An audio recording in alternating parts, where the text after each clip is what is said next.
बनबानु डोलानायो पाँच पाण्डव बनबानु डोलानायो पाँच पाण्डव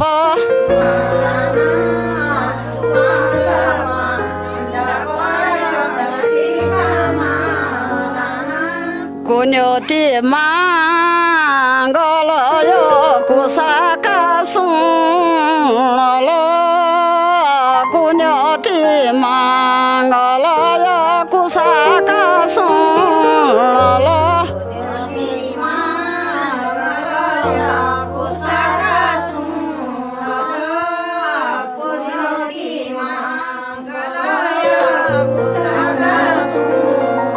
स्यावा सपिनमा देखायो स्यावा जति बार सपिनमा देखायो स्यावा जति बार ठुलो जति बार यो बाणुको भानार स्यावा जति बार यो स्यावा मरि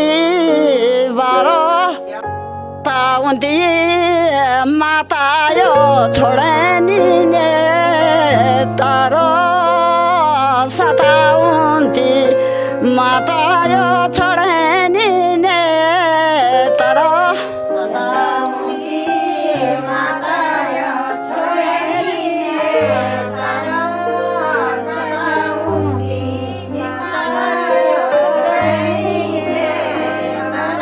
नारी बसो दन्तायो छोडेनी ने तर नारी बसो दन्तायो छोडेनी ने तर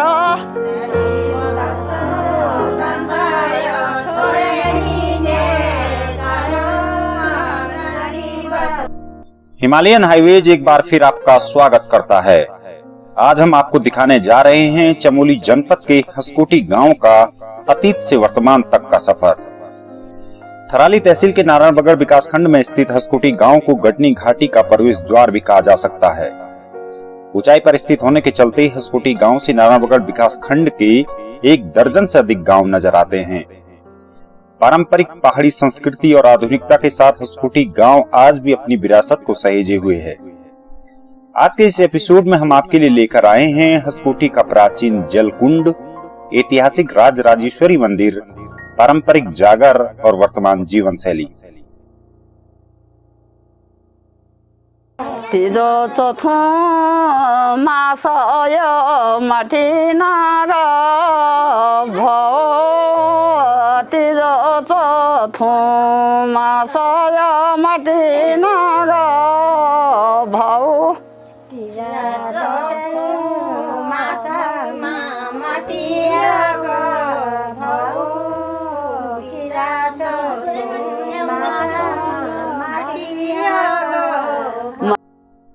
हसकोटी गांव के इस सफर की शुरुआत होती है कर्णप्रयाग थराली सड़क मार्ग पर स्थित मिंगदेरे से।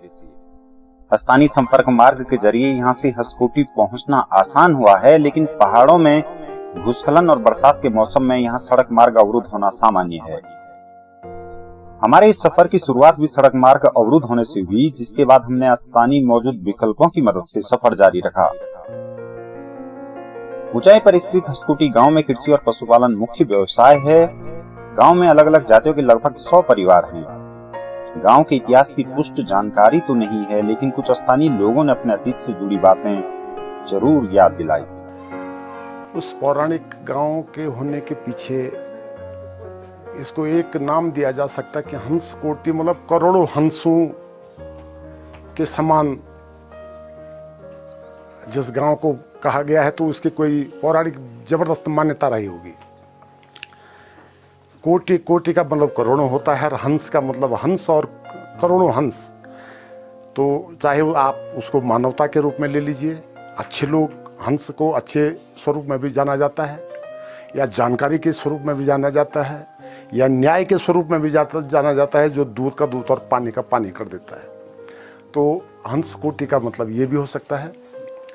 दूसरा, इस गांव को कहते हैं कि पहले 3 गांव में ये डिवाइड था, हंसकोटि, मतकोटि और झिरकोटि, 3 गांव से सम्मिलित था ये। तो वो 2 गांव बंजर हो गए हैं और वो कहीं रिकॉर्ड में भी नहीं है। जैसे कोई बंजर भूमि के गांव होते हैं, आज भी रिकॉर्ड में है, लेकिन वो गांव रिकॉर्ड में भी नहीं है, केवल लोकोक्ति के आधार पर हम इसको कह सकते हैं। चंदोला परिवार की बात है तो कहते हैं कि हमारा सबसे पहला बुजुर्ग, उनका नाम था लूथू चंदोला, और हम मूल रूप से पौड़ी गांव के, पौड़ी जिले के राई गांव से हमारा संबंध बताया जाता है। तो हमारे बुजुर्ग जो लूथू चंदोला थे, वो कपड़े के व्यापार के लिए, उस समय की बातें रही होगी, तो वो अपनी गठरी को लेकर के आ रहे थे। इस गांव के प्रवेश में, जहाँ से हमारा गांव शुरुआत होता है, वहाँ पे हमारे पौराणिक मकान भी वहीं पर थी। तो वहाँ पे उन्होंने देखा कि एक सांप और एक चूहे में कुछ लड़ाई हो रही है। इस रास्ते से निकले तो उन्होंने देखा कि वहाँ पे सांप मरा हुआ है और चूहा गायब है। तो उनको लगा कि ये जगह बड़ी उत्तम जगह है और ये गांव एक शत्रुनाशी योग का गांव है। ये भूमि जो है शत्रुनाशी योग की भूमि है। तो वो गए और वहाँ से उन्होंने अपने परिवार को उठाया, वहाँ पे निशानी के रूप में 2 पत्थरों को खड़ा कर दिया और अपने बच्चों को लेकर के और वो यहाँ बसाकत हो गए। और हमारे गांव के अगल बगल 2 पौराणिक कुएं हैं पानी के।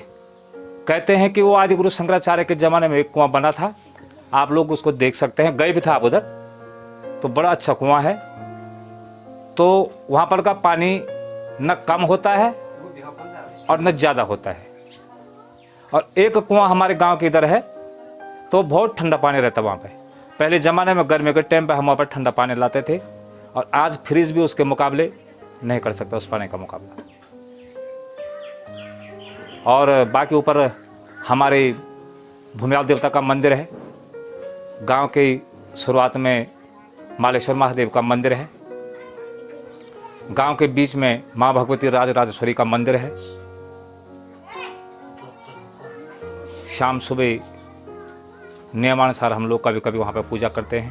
हंसकोटि गांव में पौराणिक महत्व को दर्शाता एक जलकुंड स्थित है, जो अपनी विशिष्ट बनावट से आज भी हर किसी को हैरान कर जाता है।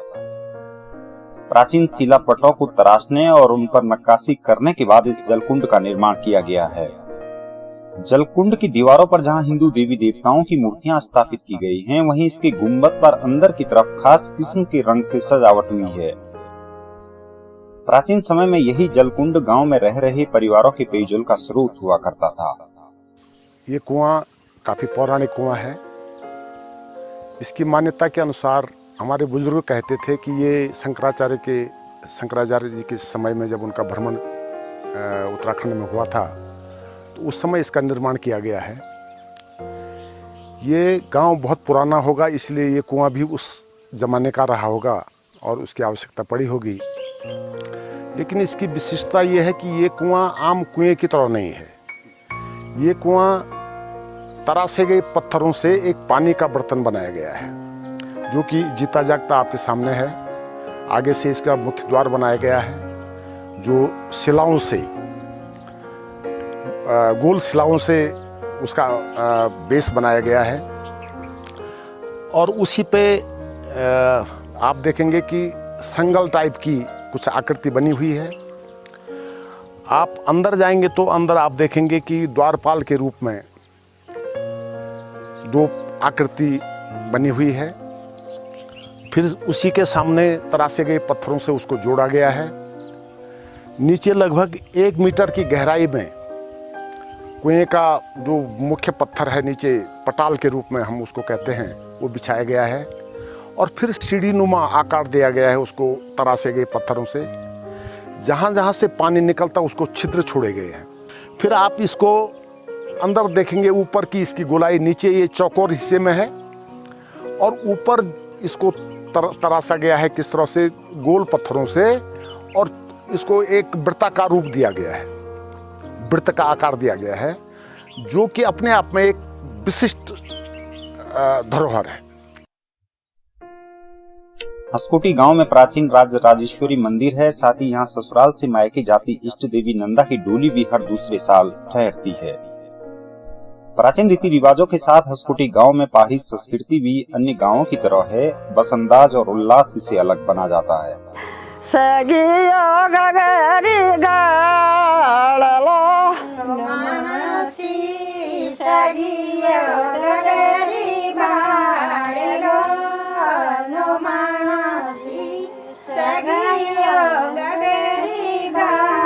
कनिक ढोलमी देवा की गरवा कनिक ढोलय देवा की गरवा